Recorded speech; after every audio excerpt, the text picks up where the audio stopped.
ಚಿಕ್ಕ ಹಳ್ಳಿಯಾದ ಹಸಿರುಗಾವಿನಲ್ಲಿ ಅರ್ಜುನ್ ಎಂಬ 15 ವರ್ಷದ ಹುಡುಗನು ವಾಸಿಸುತ್ತಿದ್ದ. ಅವನಿಗೆ ಮಳೆ ಎಂದರೆ ತುಂಬಾ ಇಷ್ಟ. ಮಳೆ ಬಂದರೆ ಅವನು ಮನೆಯ ಮುಂದೆ ಕುಳಿತು ಮಳೆಯ ಹನಿಗಳನ್ನು ಎಣಿಸುತ್ತಿದ್ದ.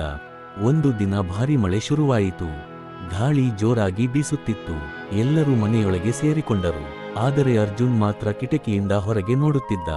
ಆಗ ಅವನಿಗೆ ಮನೆ ಬಾಗಿಲಿನ ಬಳಿ ಯಾರು ನಿಂತಿರುವಂತೆ ಕಾಣಿಸಿತು. ಅಮ್ಮ, ಯಾರೋ ಇದ್ದಾರೆ ಹೊರಗೆ ಎಂದು ಅವನು ಕೂಗಿದ. ಅಮ್ಮ ಬಾಗಿಲು ತೆರೆದರು.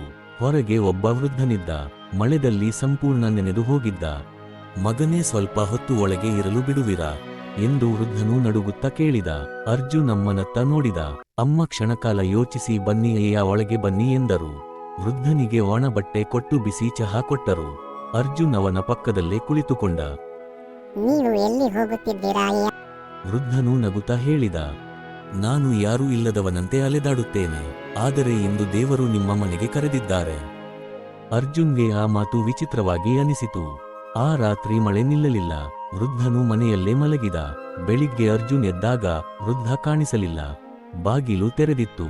ಹೊರಗೆ ಹಸಿರು ಹೊಲದಲ್ಲಿ ಸೂರ್ಯ ಕಿರಣಗಳು ಚೆಲ್ಲುತ್ತಿದ್ದವು. ಕೆಲವು ದಿನಗಳ ನಂತರ ಹಳ್ಳಿಯಲ್ಲಿ ಒಂದು ಸುದ್ದಿ ಹರಡಿತು. ಹತ್ತಿರದ ಹಳ್ಳಿಯಲ್ಲಿ ಒಬ್ಬ ಶ್ರೀಮಂತ ದಾನಿ ಮಳೆ ದಿನದಲ್ಲಿ ಮನೆಗೆ ಆಶ್ರಯ ನೀಡಿದವರಿಗೆ ಸಹಾಯ ಮಾಡುತ್ತಿದ್ದಾನಂತೆ. ಅರ್ಜುನ್ ಕುಟುಂಬಕ್ಕೆ ಪತ್ರವೊಂದು ಬಂತು. ಅದರಲ್ಲಿ ಬರೆಯಲಾಗಿತ್ತು, ಮಳೆ ದಿನದಲ್ಲಿ ನನಗೆ ಆಶ್ರಯ ಕೊಟ್ಟ ಕುಟುಂಬಕ್ಕೆ ನಿಮ್ಮ ಮನದ ಒಳ್ಳೆಯತನಕ್ಕೆ ಸಣ್ಣ ಕೃತಜ್ಞತೆ. ಅದರ ಜೊತೆ ಒಂದು ಸಣ್ಣ ಹಣದ ಸಹಾಯವೂ ಇತ್ತು. ಅರ್ಜುನ್ ನಮ್ಮ ಕಣ್ಣೀರಿನಿಂದ ಹೇಳಿದರು, ನಾವು ಮಾಡಿದುದು ಕೇವಲ ಮಾನವೀಯತೆ. ಅರ್ಜುನ್ ಆ ದಿನ ಒಂದು ದೊಡ್ಡ ಪಾಠ ಕಲಿತ. ಒಳ್ಳೆಯತನ ಎಂದಿಗೂ ವ್ಯರ್ಥವಾಗುವುದಿಲ್ಲ. ಅದು ಮಳೆಯಂತೆ ಮರಳಿ ಬರುತ್ತದೆ. ಆ ದಿನದಿಂದ ಅರ್ಜುನ್ ಯಾರೇ ಸಹಾಯ ಕೇಳಿದರೂ ಯಾವತ್ತೂ ಹಿಂಜರಿಯಲಿಲ್ಲ. ಮಳೆ ಬಂದಾಗ ಅವನು ಇನ್ನೂ ಕಿಟಕಿಯ ಬಳಿ ಕುಳಿತುಕೊಳ್ಳುತ್ತಾನೆ. ಆದರೆ ಈಗ ಅವನು ಹನಿಗಳನ್ನು ಎಣಿಸುವುದಿಲ್ಲ. ಅವನು ತನ್ನ ಹೃದಯದ ಒಳ್ಳೆಯತನವನ್ನು ಎಣಿಸುತ್ತಾನೆ. ನೀತಿ: ಸಹಾಯ ಮಾಡುವ ಮನಸ್ಸು ದೇವರವರ. ಒಳ್ಳೆಯತನ ಯಾವಾಗಲೂ ನಮ್ಮ ಕಡೆಗೆ ಮರಳಿ ಬರುತ್ತದೆ.